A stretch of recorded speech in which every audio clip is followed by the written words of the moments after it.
सत श्री अकाल, मैं Amarvir Singh TV84 headline news के नाल अज दिन शुक्रवार 28 अगस्त 2015 ਨੂੰ ਲੈ ਕੇ ਹਾਜ਼ਰ ਹਾਂ। ਹੁਣ तक ਦੀਆਂ ਮੁੱਖ ਖਬਰਾਂ। पाकिस्तान के गुरुद्वारा साहिबाना की कार सेवा के मुद्दे ते अमेरिकन गुरुद्वारा प्रबंधक कमेटी ने पाकिस्तान के धार्मिक मामलों के मंत्री नूं सौंपिया मैमोरेंडम। अमरीका ने पाकिस्तान नूं परमाणु प्रोग्राम ते रोक लगाउण लई कहा। एक रैंक एक पेंशन उपर सहमति ना बनन ते साबका फौजियां ने भारत सरकार के 65 की जंग के जश्नां दा कीता बायकॉट। दिल्ली की औरंगजेब रोड का नाम बदल के APJ अब्दुल कलाम रोड रखा गया। कोला घोटाला मामले च मनमोहन सिंह नूं तलब कीते जाण दी अर्जी ते सुनवाई 2 सितंबर नूं होवेगी। हुण खबरां विस्तार नाल। न्यूयॉर्क के ब्रुकलिन बोरो विखे सिख जथेबंदियां दे एक वफद ने पाकिस्तान के धार्मिक मामलों के मंत्री पीर मुहम्मद अमीन उल हसनत नाल मुलाकात की।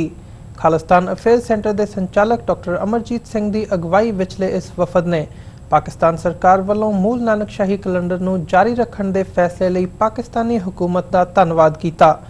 इस मुलाकात दौरान अमेरिकन गुरुद्वारा प्रबंधक कमेटी वालों पीर साहब नूं एक मंग पत्र सौंपया गया, जिस विच पाकिस्तान के नारोवाल जिले च पैंदे गुरुद्वारा करतारपुर साहिब की कार सेवा SGPC नूं दिते जाण ते विरोध जताया गया।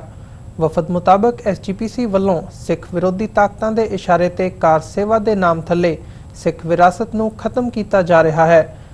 पाकिस्तान के धार्मिक मामलों के मंत्री ने भरोसा दवाया कि उन्हां वल्लों कीतियां गईयां मंगां नूं अमली जामा पहनाउण लई सुहिरदता नाल यतन किया जावेगा। इस वफद विच डॉक्टर अमरजीत सिंह तो इलावा अमेरिकन गुरुद्वारा प्रबंधक कमेटी के मीत प्रधान Avtar Singh Pannu, Sikh youth of America के जनरल सकत्तर doctor Ranjit Singh, Gurdwara Sikh cultural society तो किरपाल सिंह बिलिंग अते जसबीर सिंह, कुलवंत सिंह, सुखजिंदर सिंह बाजवा शामिल सन। इंग्लैंड तो साउथ एशियन मामलों के विद्वान डॉक्टर इकतदार करामत चीमा भी इस मीटिंग दौरान मौजूद सन।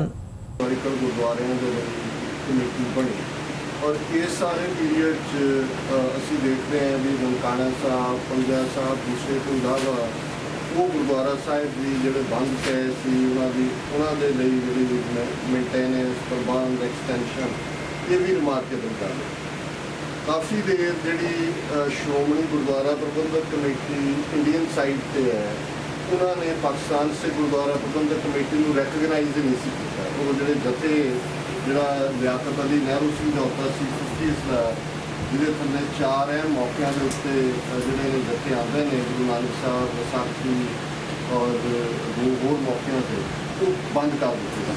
तो दिल्ली कमेटी के परमजीत सिंह सरना जोड़े मुबारक के हकदार ने कि उन्होंने वो कनैक्शन भी जारी रखा, जथे भी भेजे हूँ और बाहरले सिख, क्योंकि इस वे 4 मिलियन तो ज़्यादा सिख जोड़े ने वो भारत तो इंडिया को बाहर ने और इस वे अपने आप के एक पूरी कॉन्स्टिट्यूएंसी है। जोड़े इंडियन मैप च सिख ने उन्होंने कुछ कंपलशन ने उत्थे उन्होंने रहना है, कई बार उन्होंने अंदर कुछ सोचता है बाहरों तो भारत माता के पुत्र बने होंगे ने, पर वो साढ़े जिन्हें शाम को गुरु ग्रंथ साहब असी कैरी करते उत्थे पढ़ रहे होंगे ने राज करेगा खालसा राज करेगा, उत्थे दिखा रहे होंगे भी असी हिंदुओं का हिस्सा नहीं। तो कई चीज़ा ने उन्होंने कंपलशन ने, पर लेटली असी ये देख रहे हैं कि समहाउ ये जी श्रोमणी गुरुद्वारा प्रबंधक कमेटी या इंडियन इन्हों का इन्फ्लुएंस पाकिस्तान कितने ना कितने थोड़ा बहुत बढ़ रहा। उसका एक रीजन जिसे असी देखे है भी जी पाकिस्तान के गुरुद्वारों की जिन्होंने असी कार सेवा कहते हैं कि भी उसको बिल्ड करना है, वो मीडिया च आया भी गुरुद्वारा साहब करतारपुर साहब जोड़ा काफ़ी नारोवाल वाला वो श्रोमणी कमेटी को सानू कोई हर्ज नहीं है भी वो बिल्कुल साढ़े कंसर्न ने कि कुछ फंडामेंटल्स ने सिक्खी के जोड़े सानू एक सैपरेट रैलीजन के तौर पर एस्टैबलिश करते हैं।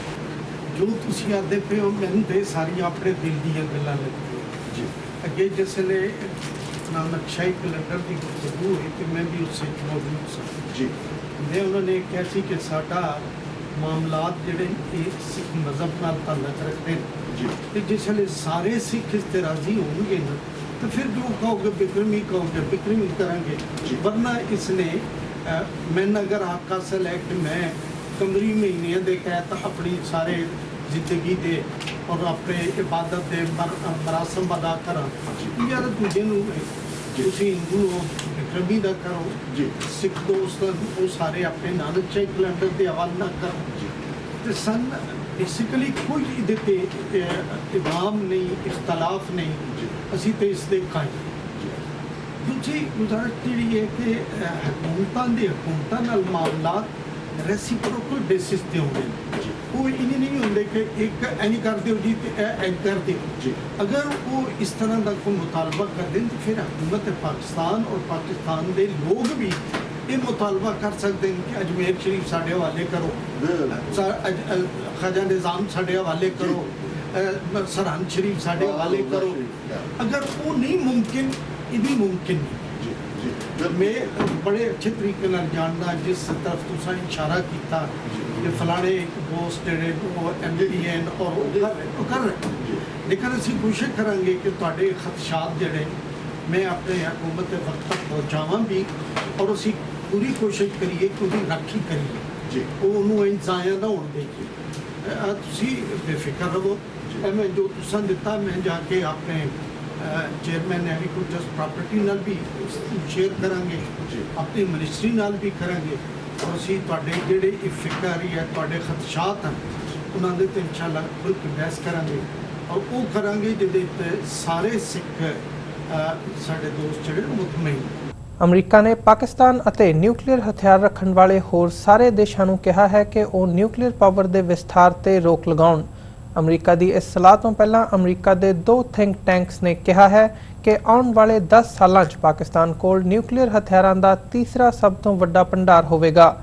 ਫੋਰਨ ਮਿਨਿਸਟਰੀ ਦੇ ਸਪੋਕਸਪਰਸਨ ਜੌਨ ਕਿਰਬੀ ਨੇ ਪਾਕਿਸਤਾਨ ਸਮੇਤ ਬਾਕੀ ਦੇਸ਼ਾਂ ਨੂੰ ਆਪਣੀ ਨਿਊਕਲੀਅਰ ਸਮਰੱਥਾ ਨੂੰ ਵਧਾਉਣ ਤੇ ਰੋਕ ਲਗਾਉਣ ਦੀ ਅਪੀਲ ਕੀਤੀ ਹੈ।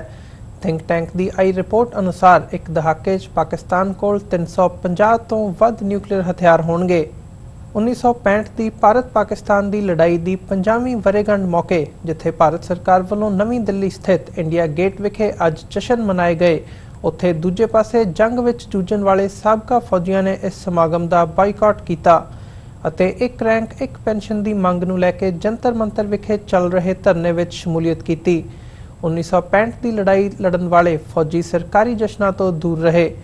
ਇੱਕ ਰੈਂਕ ਇੱਕ ਪੈਨਸ਼ਨ ਦੇ ਮਾਮਲੇ 'ਚ ਕੁਝ ਦਿਨ ਪਹਿਲਾਂ ਸਾਬਕਾ ਫੌਜੀਆਂ ਨੇ ਸਰਕਾਰ ਦੇ ਪ੍ਰਸਤਾਵ ਨੂੰ ਮੁੱਢੋਂ ਹੀ ਠੁਕਰਾ ਦਿੱਤਾ ਸੀ ਅਤੇ ਹੁਣ ਉਹਨਾਂ ਦਾ ਧਰਨਾ 75ਵੇਂ ਦਿਨ ਵਿੱਚ ਦਾਖਲ ਹੋ ਚੁੱਕਿਆ ਹੈ। ਜ਼ਿਕਰਯੋਗ ਹੈ ਕਿ ਸਾਬਕਾ ਫੌਜੀਆਂ ਵੱਲੋਂ ਪਿਛਲੇ ਲੰਬੇ ਸਮੇਂ ਤੋਂ ਇੱਕ ਰੈਂਕ ਇੱਕ ਪੈਨਸ਼ਨ ਦੀ ਸਕੀਮ ਨੂੰ ਲਾਗੂ ਕਰਨ ਦੀ ਮੰਗ ਕੀਤੀ ਜਾ ਰਹੀ ਹੈ ਅਤੇ ਸਰਕਾਰ ਵੱਲੋਂ ਸਕੀਮ ਲਾਗੂ ਕਰਨ ਤੋਂ ਟਾਲਾ ਵੱਟਿਆ ਜਾ ਰਿਹਾ ਹੈ। ਸਕੀਮ ਦੇ ਲਾਗੂ ਹੋਣ ਨਾਲ 22 ਲੱਖ ਤੋਂ ਵਧੇਰੇ ਸਾਬਕਾ ਫੌਜੀਆਂ ਨੂੰ ਇਸ ਦਾ ਲਾਭ ਮਿਲੇਗਾ। ਨਵੀਂ ਦਿੱਲੀ ਮਿਊਨਿਸਪਲ ਕਾਰਪੋਰੇਸ਼ਨ ਨੇ ਔਰੰਗਜ਼ੇਬ ਰੋਡ ਦਾ ਨਾਮ ਬਦਲ ਕੇ APJ ਅਬਦੁਲ ਕਲਾਮ ਰੋਡ ਰੱਖਣ ਦਾ ਫੈਸਲਾ ਕਰ ਲਿਆ ਹੈ। ਦਿੱਲੀ ਦੇ ਮੁੱਖ ਮੰਤਰੀ ਅਰਵਿੰਦ ਕੇਜਰੀਵਾਲ ਨੇ ਟਵੀਟ ਕਰਦਿਆਂ ਇਹ ਜਾਣਕਾਰੀ ਦਿੱਤੀ। ਹੁਣ ਦਿੱਲੀ ਦੀ ਔਰੰਗਜ਼ੇਬ ਰੋਡ ਨੂੰ APJ ਅਬਦੁਲ ਕਲਾਮ ਰੋਡ ਦੇ ਨਾਮ ਨਾਲ ਜਾਣਿਆ ਜਾਵੇਗਾ। ਜ਼ਿਕਰਯੋਗ ਹੈ ਕਿ RSS ਅਤੇ ਹੋਰ ਕੱਟੜਪੰਥੀ ਹਿੰਦੂ ਸੰਗਠਨਾਂ ਵੱਲੋਂ ਪਿਛਲੇ ਸਮੇਂ ਤੋਂ ਔਰੰਗਜ਼ੇਬ ਰੋਡ ਦਾ ਨਾਮ ਬਦਲਣ ਦੀ ਮੰਗ ਕੀਤੀ ਜਾ ਰਹੀ ਸੀ। ਇਹ ਫੈਸਲਾ ਆਉਣ ਤੋਂ ਕੁਝ ਘੰਟੇ ਬਾਅਦ ਹੈਦਰਾਬਾਦ ਤੋਂ ਮੁਸਲਮਾਨ ਲੀਡਰ ਅਸਦੁੱਦੀਨ ਓਵੈਸੀ ਨੇ ਔਰੰਗਜ਼ੇਬ ਰੋਡ ਦਾ ਨਾਮ ਬਦਲਣ ਦਾ ਵਿਰੋਧ ਕੀਤਾ ਹੈ। ਉਹਨਾਂ ਕਿਹਾ ਕਿ ਕੀ ਅਰਵਿੰਦ ਕੇਜਰੀਵਾਲ ਔਰੰਗਜ਼ੇਬ ਬਾਰੇ ਅਸਲ ਤੱਥਾਂ ਨੂੰ ਪੜ੍ਹਨਗੇ। ਸਪੈਸ਼ਲ ਕੋਰਟ ਨੇ ਅੱਜ ਝਾਰਖੰਡ ਦੇ ਸਾਬਕਾ ਮੁੱਖ ਮੰਤਰੀ ਮਧੂ ਕੋਡਾ ਦੀ ਅਰਜ਼ੀ ਦੀ ਸੁਣਵਾਈ ਲਈ 2 ਸਤੰਬਰ ਦੀ ਤਾਰੀਖ ਨਿਰਧਾਰਿਤ ਕੀਤੀ ਹੈ। ਮਧੂ ਕੋਡਾ ਨੇ ਪਿਛਲੇ ਦਿਨੀ ਅਰਜ਼ੀ ਦਰਜ ਕਰਵਾ ਕੇ ਇਹ ਮੰਗ ਕੀਤੀ ਸੀ ਕਿ ਕੋਲਾ ਘੁਟਾਲਾ ਮਾਮਲੇ 'ਚ ਸ਼ੈਦੋਸ਼ੀ ਦੇ ਰੂਪ ਵਿੱਚ ਭਾਰਤ ਦੇ ਸਾਬਕਾ ਪ੍ਰਧਾਨ ਮੰਤਰੀ ਡਾਕਟਰ ਮਨਮੋਹਨ ਸਿੰਘ ਨੂੰ ਪੁੱਛਗਿੱਛ ਲਈ ਤਲਬ ਕੀਤਾ ਜਾਵੇ।